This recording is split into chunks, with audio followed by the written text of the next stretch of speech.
I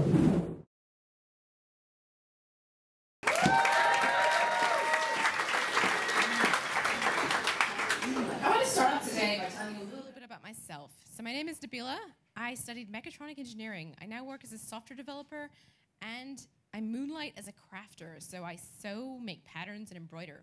A lot of people think these are really diverse and unrelated things, but they're not, because I'm a maker. I like making stuff, whether it's software or robots or clothes. So the cool thing about software, if you're a programmer, and I know there's a couple of you out here, is that it's the stuff of thought. But when you're making a physical, tangible object, you've got all these limitations. For one, the laws of physics, but also you're limited in terms of the materials that you have access to and also the tools. Today, I'm going to be talking you through the making of a shirt and how technology makes it much more awesome. So say we have this shirt that we've imagined and we want to make it. We need to find like a pattern that actually matches what our shirt should look like, then some fabric that matches what we've imagined, buttons. Finally, you can cut, sew the shirt, and hopefully it looks like what you wanted to make in the first place. But with tangible objects, there's often this disconnect between what you wanted to make and what you actually make. So today, I'm going to show you 3 things that have completely revolutionized the way that we make stuff. And I'm going to start off with patterns. So if you don't know what a pattern is, it's basically a template that you use to make a garment. So it's a template, you put it on fabric, you cut out your fabric, then you assemble the pieces and you have a garment. So if you were a home sewer like myself, your options were to go and look at one of the patterns made by a big manufacturer of patterns. And these were great if you were like a 50-year-old living in Florida who enjoys safari suits, but not so great if you wanted something that was actually cool. Enter the first thing that's going to change the way you make stuff, which is communities.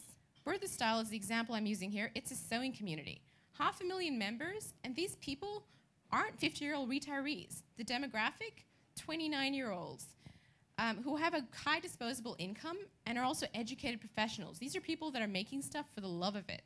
And Birth Style really encourages this open source collaborative culture. So most of the patterns are copyright free, and in addition, they really encourage people to remix and redistribute.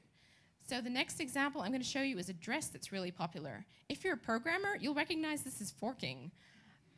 It's basically taking one pattern and changing it to suit you, making it longer, making it dual color. The options are limitless, and you can upload the new patterns that you've created and riff on each other's work. The second thing is fabric. So let's pretend we wanted this awesome shirt to be made out of rage face print fabric, because that's really cool.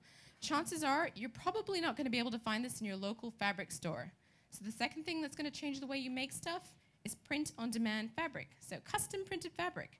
Spoonflower.com, 2008. Simple concept, you upload a design, you can get it printed on a fabric of your choice. This is awesome. So it means you can also download other other patterns that people have created printed.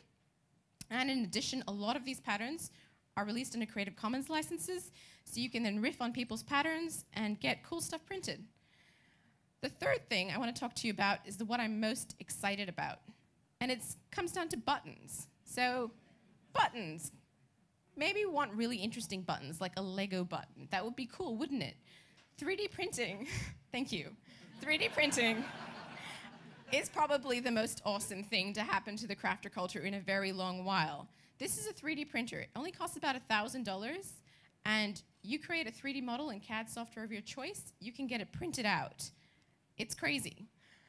But these things can be sometimes a little fiddly to use, and maybe you don't want to pay $1,000 to buy a 3D printer, so shapeways.com is this awesome site where you can upload your 3D models and get it printed in a variety of fabrics. And it's not just limited to plastic. You can get stuff printed in stainless steel or silver if you want. So people have been printing jewelry. The next example is buttons. These are the Lego buttons I was talking about. You can get them printed in stainless steel if you really want. And so this is where we are today. We're at this point where it's really easy to make things as in small scale. So small scale production is now becoming really accessible. And it really encourages the democratization of crafts. It's accessible to anybody, right? And this is all because technology has allowed all this stuff to become so much cheaper. 3D printing is now affordable and accessible, as is digitally printing fabric. And so this is great because instead of thinking, where can I buy thing X that I need, you can think, hey, can I make that? And, you know, it's against the throwaway culture and consumerist world and mindset, and this is all kind of okay, but I don't really think that's what this whole thing is really about. I think it's that making stuff is hardwired into us. And I'm really excited that in an era where most of us don't work with our hands, it's become even easier than ever to be able to make stuff. And I hope you are too. Thank you.